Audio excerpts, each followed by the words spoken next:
how to disable auto join all meetings on Otter AI.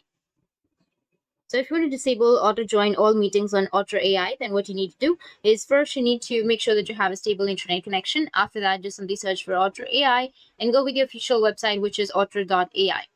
And make sure that you've logged into your account. Now, once you've logged into your account, you need to just simply go with the profile, which will be on the top left of your screen. And then you will find an option of account settings. Click on that. Now, just head over to the meetings tab, which will be on the top of your screen. Now, from here, you need to scroll down a bit and you'll find an option of auto note taker. You'll have the default auto join settings. You just need to simply go ahead and click on the drop down, which will be on the right side, which says meetings with a video link. You can select meetings where I am the host, so you can only auto join meetings if you are the host.